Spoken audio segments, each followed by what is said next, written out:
I'm leaving the cafe to Sally. Better her than you. Tony, the husband, says this with absolute confidence. Sally, the daughter-in-law he's talking about, nods with joy. Who does he think he is? He knows nothing about this business. Tony seems delighted, almost as if he's the one running the show. Maybe because he's been playing the role of the cafe owner. I was foolish to have trusted Tony like this. I've gotta cut the dead weight. My name is Lucy, a homemaker in my 60s. I live with Tony, and we have a son named John, who married Sally a few years ago. They live close by. John and Sally are important to me, but there's something else that means even more to me. Our family cafe. We've inherited this business through generations, since the town was scarcely populated. We're the current owners of the cafe. The coffee we've been brewing for generations is loved by the locals. Some even ask me to teach them how to make it. Each time they ask, I feel thrilled, and it's almost a pity I can't share the secret. Running this cafe is like a sanctuary for my soul. It's comforting to be surrounded by just the right amount of customers, cook their orders, and serve them. This time is priceless, to say the least. But Tony and I have divergent feelings about the cafe. Tony does handle the administrative side of the cafe, but hardly ever shows up at the place. Why do I have to be at the cafe? Isn't that your job? He would say, essentially neglecting his duties. He's not the Tony I married.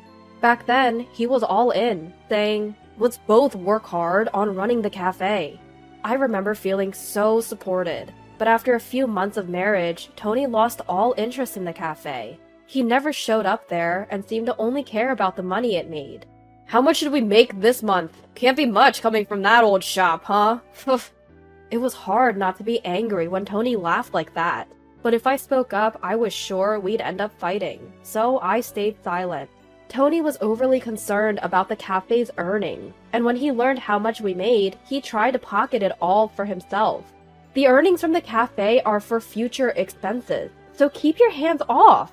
Even if I told Tony that, he'd say, it's my shop, so I can take the money if I want to. Stop worrying about small stuff. And he'd take all the profits when I wasn't looking. Tony knew where I kept my banking card. Even if I hid it, he'd find it quickly and take whatever money I had.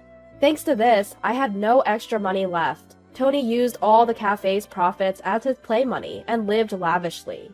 We'll run this business together as husband and wife, he had said, but those words quickly turned into lies. It was unbearably painful. Please, I want us to manage our finances properly, I pleaded with Tony, but he never listened.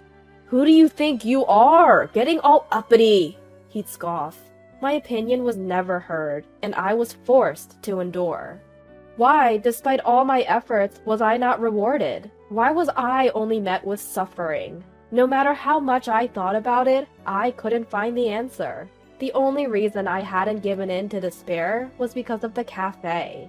Going to the cafe and working helped me forget all my troubles. If I looked down, customers would notice right away and say, is something wrong? Want to talk about it?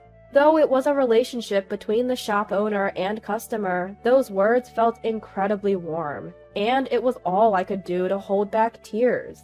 I was resolved to protect this shop at all costs. I'll do whatever I can for this cafe. I swore this from the bottom of my heart, and that vow remains unchanged. To me, this cafe is the most important thing, and my only solace. Yet, relentlessly, the hardships kept coming. There was one more issue I had with Tony. It was how he treated Sally, my daughter-in-law. Sally, do you have enough money? We have some to spare, so don't hesitate to ask. Thank you, Tony. We're good. John is doing his best. Every month, our son and his wife come to visit us at home. John says it's because he worries about us being alone. From the moment John introduced us, Tony took a liking to Sally. He asked about more than just her career, her favorite type of person, hobbies, and how she likes to spend her holidays. I'm so happy someone as wonderful as Sally is marrying John. I hope we can be close, too. Tony was clearly smitten. The way he spoke gave it away. John noticed this and never intentionally let Sally get too close to Tony. Originally, the monthly visits were supposed to be just John. However, Sally insisted. Tony and his family are important to me too, so I want to be involved. As expected, now that Sally came along every month, Tony was overjoyed. Sally, is there anything you want? Our wedding anniversary is coming up, isn't it? Sally, do you have any free days this month? I found a great place, and I'd like to take you there. If someone as beautiful as Sally ran a cafe, customers would be thrilled. The way Tony pressed on made it impossible for Sally to feel comfortable. Really? That's so kind of you. Tony, you're such a nice guy. Sally wasn't helping. She could have simply said no, but instead led Tony on. Once Sally responded positively, Tony didn't hold back. He piled on the transparent compliments and escalated his approach to her. Both John and I felt uncomfortable with Tony's behavior. Above all, John was having a hard time. The woman he chose was getting too close to his father. To give John a breather, we'd sometimes go to a cafe and work together, ignoring Tony's actions. But Tony would nullify all our efforts with his action. That day was also one when our son and his wife would visit. But Tony's demeanor was a bit different today. He frequently looked over at me, a serious expression on his face. "Just a moment, I need to talk to everyone here," Tony announced. His voice was so somber that we all sat down to listen. "I can't take it anymore." Tony began speaking as soon as he opened his mouth. "What can't you take?" John asked, and Tony let it all out. "Lucy's attitude is unbearable. She acts as if she owns the cafe, not letting me manage the profits. Even though I'm the one who owns the cafe, she looks at me as if I'm useless. It hurts me every time I see that. If Lucy doesn't change, I can't go on like this." I was shocked by Tony's words. Why did I have to hear something like that? Wasn't it Tony who walked out on the cafe we decided to run together? I held back my urge to confront him, seeing he still had more to say. Then Tony dropped a bombshell. "I'm giving my cafe to Sally. She's a better choice than you anyway." I blurted out, "What? Why would he make a decision about our joint cafe all on his own? Shouldn't he be consulting me first?" Meanwhile, Sally, who had been named as the new owner, looked thrilled. "I'm honored to take on this role from Tony. Please, come by sometime," she said cheerfully. Observing her composure, I got the full picture. This had been her agenda all along. To steal my precious cafe. That was her goal. Why hadn't I seen this coming sooner? If I had, maybe I could have taken steps to prevent this whole debacle. I was so shocked by their words, I found myself speechless. Why was I being pushed into such a tight corner? What had I done to deserve this? My heart was filled with a strong desire for revenge. I must make them regret this, I thought. And I didn't waste time.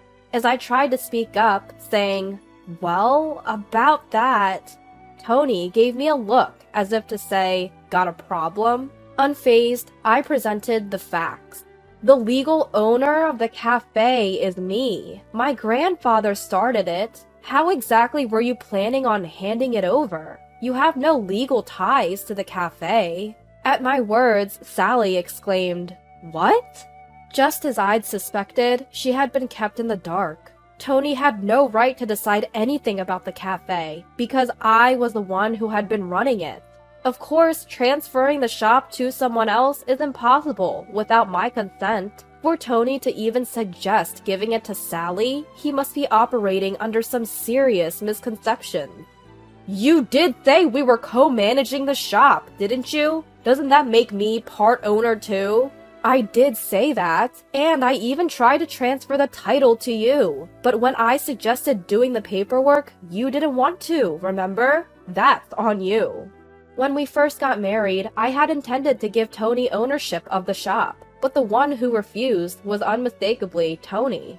Seeing Tony go pale as if he'd forgotten all that, I can't help but chuckle at him. When was the last time I saw Tony this deflated? But Sally stood up as if to defend Tony. "Lucy, that's too harsh. Poor Tony." Saying that, Sally stepped in front of Tony as if shielding him. Watching her, Tony said, "Sally," in a voice that sounded relieved. Tony was thinking of me when he did this, so please stop blaming him. Sally defends Tony with all her might. John looks at her as if he's dumbfounded.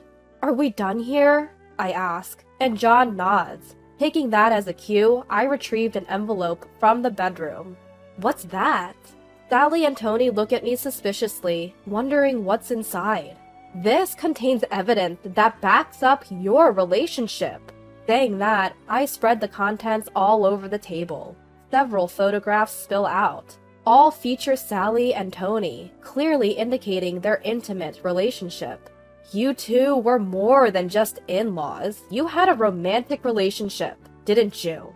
As I say that, showing the photos, Sally glares at me, her face filled with rage. How can you be so cruel? Do you enjoy hurting people? Sally vehemently accuses me, and Tony joins in.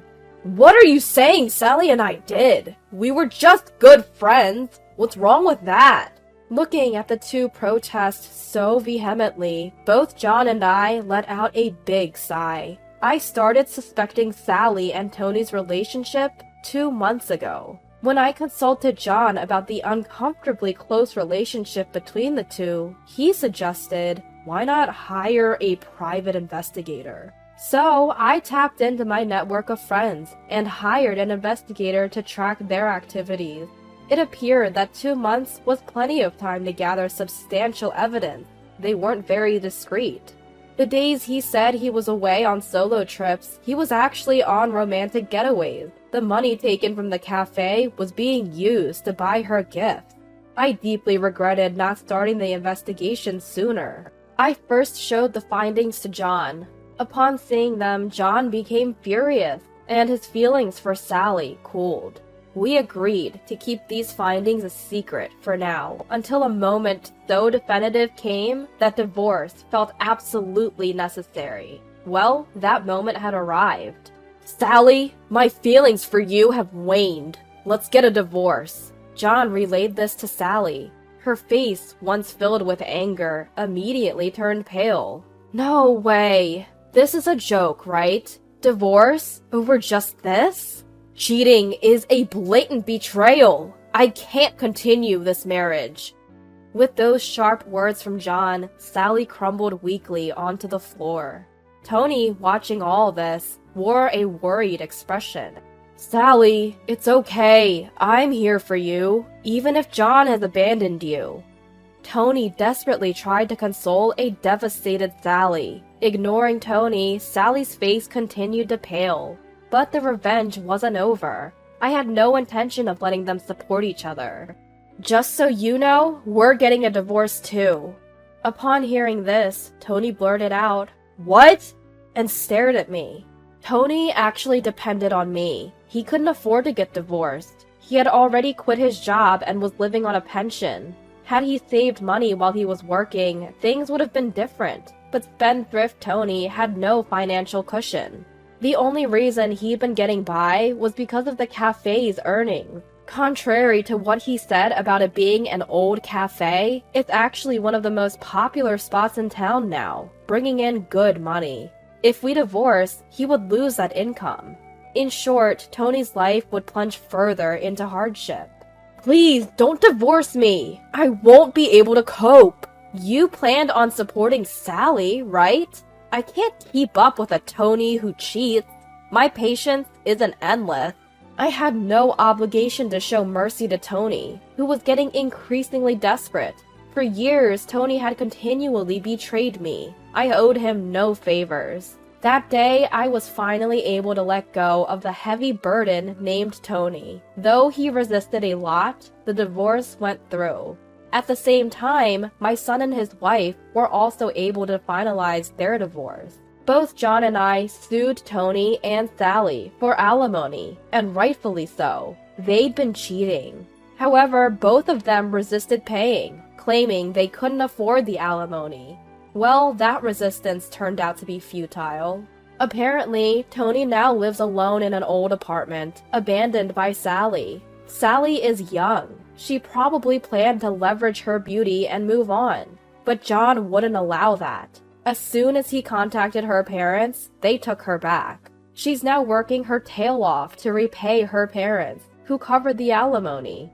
As for Tony, he didn't have the means to pay and ended up in debt. On my end, the reduction in stress significantly elevated my focus on running my cafe. With my newfound financial stability, I renovated the cafe and the atmosphere got rave reviews from customers. Sometimes John comes by and helps out with the business. Despite everything that's happened, John has always stood by me. I want to live the rest of my life with such a kind person as John.